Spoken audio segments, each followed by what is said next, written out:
आप आपको फिगर गुफ्तगू में शामिल करना चाहूँगा। ये 170 अरब रुपए के इजाफी टैक्स आज लग चुके हैं और इसहाक डार साहब एक बार फिर से रिस्पॉन्सिबिलिटी तो नहीं ले रहे। वो तो यही कह रहे हैं कि जिन टर्म्स पे ये मुआहदा हुआ है ये हमने नहीं किया, हम सिर्फ कंडीशंस को मीट कर रहे हैं। और जब हम आए थे तो हमारे सामने 34,000 अरब का कर्ज था। आपको लगता है ऐसा ही है और रिस्पॉन्सिबिलिटी इस गवर्नमेंट पर नहीं आती? देखिए जी, मैं समझती हूँ कि रिस्पॉन्सिबिलिटी कुछ तो इनको लेनी चाहिए। इसलिए चूँकि अगर आप आईएमएफ की शराइत की तरफ जाएँ या आप मिफ्ता इस्माइल साहब और इसहाक डार साहब का मुकालमा देखें, तो मिफ्ता इस्माइल इनके ऊपर इसी बात के ऊपर तनकीद कर रहे थे कि आपको आज नहीं तो कल आईएमएफ की शराइत माननी पड़ेंगी और अगर आप जितनी देर करेंगे, उतनी जो शराइत है वो सख्त हो जाएँगी और ये जो कड़वी गोली है, निकलना उतना ही मुश्किल हो जाएगा। तो ये तो पहले आपको याद होगा कि पाकिस्तान तहरीक-ए-इंसाफ की हुकूमत में असद उमर साहब ने बहुत देर कर दी थी। बड़े अरसे तक वो नहीं गए आईएमएफ के पास और ये कहते रहे कि हमें ज़रूरत नहीं है आईएमएफ के पास जाने की, हम और कई जगहों से पैसे ले लेंगे। ये बात उनको समझ में आई है कि अगर आईएमएफ की शराइत ये नहीं मानते और उनसे जो लोन प्रोग्राम है, उनके जो कंडीशंस हैं, उन पे पूरे नहीं उतरते, तो जो सऊदी अरब है, यूएई जो इनको लोन्स दे रहे हैं और चाइना भी, वो भी इनको लोन्स नहीं देंगे। ये सब कुछ जुड़ा हुआ है और वो तभी देंगे अगर वो कॉन्फिडेंस लाएँ अपनी मार्केट के अंदर आईएमएफ की शराइत पूरे करके। तो एक तो ये बात है। ये पाकिस्तान तहरीक-ए-इंसाफ को भी बड़ी देर से समझ में आई और जब समझ में आई तो बहुत देर हो चुकी थी।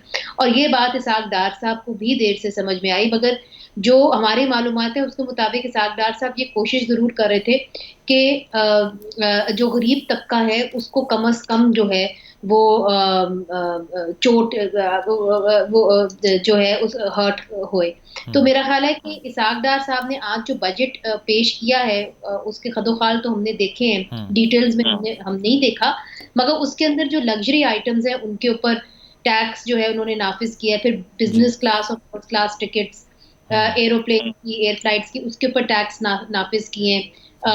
चॉकलेट्स, कोल्ड ड्रिंक्स इनके ऊपर जो टैक्सेस हैं वो नाफ़िज़ किए गए हैं, तो मेरा ख़्याल है ये लग्ज़री आइटम्स ही हैं और इम्पोर्टेड होते हैं। तो इसके ऊपर जो गरीब तबका है मेरा ख़्याल है शायद उसके ऊपर इतना ज़्यादा बोझ ना पड़े। मैं माशी माहिर तो नहीं हूँ मगर ज़ाहिर है हम देखते हैं बजट्स को और उसे अभी तो ये लग रहा है मगर जो ओवरऑल इन्फ्लेशन है वो इस वक़्त 30% से ज़्यादा है। जब इमरान खान साहब छोड़ के गए थे, तो लगभग 13% 15% थी। तो मुनीर साहिबा, ओवरऑल लेकिन इसके साथ-साथ इसहाक डार साहब को जो फाइनेंशियल विज़िट कहा जाता है और कहा जा रहा था कि वो 200 से नीचे डॉलर को ले आएँगे, अब तक अचीव वो नहीं कर पाए। तो आपको लगता है कि मिफ्ता इस्माइल साहब को पॉइंटलेसली रिमूव कर दिया गवर्नमेंट ने विदाउट एनी प्लान अहेड? देखिए, मैं समझती हूँ कि अगर आप एक हुकूमत के ऊपर एक ऐसा टाइम ले आएँ या आप एक हुकूमत को ऐसे मुश्किल में डाल दें कि उनको ये नहीं पता कि उन्होंने कब तक हुकूमत करनी है, तो इनसिक्योर हो इसके लिए जाए। प्लान बनाना बड़ा मुश्किल हो जाता है। अगर मुझे और आपको कहा जाए जी पता नहीं कल आपने प्रोग्राम करना है कि नहीं करना, तो हम शायद ये प्रोग्राम भी सही तरीके से ना कर सकें। तो ये एक लॉजिकल सी बात है कि जब आप इतनी बार डिस्टर्ब करेंगे हुकूमतों को, चाहे वो इमरान खान साहब हों, चाहे वो मियाँ नवाज़ शरीफ साहब हों, जो भी हों, तो फिर एक कॉन्फिडेंस भी मर जाता है सही। सियासतदानों के अंदर, किस तरह परफ़ॉर्म कर सकते हैं। तो मेरा ख़्याल है इनको जो वो कहते हैं ना कि जी हम न्यूट्रल हैं, तो अब वाक़ई में न्यूट्रल हो जाना चाहिए, नहीं तो मैं नहीं समझती कोई भी। ठीक। मनमोहन सिंह साहब का एग्ज़ाम्पल देते हैं लोग इंडिया में कि उन्होंने बड़ी अच्छी तरीके से आईएमएफ का लोन लिया और फिर 2 साल में वापस कर दिया। मैं तो कहती हूँ कि अगर मनमोहन सिंह साहब के पास न्यूट्रल्स होते तो शायद वो ना कर पाते। सही। मतलब वो सिस्टम को जो है वो स्मूथली रन करना चाहिए। पॉइंट आ गया।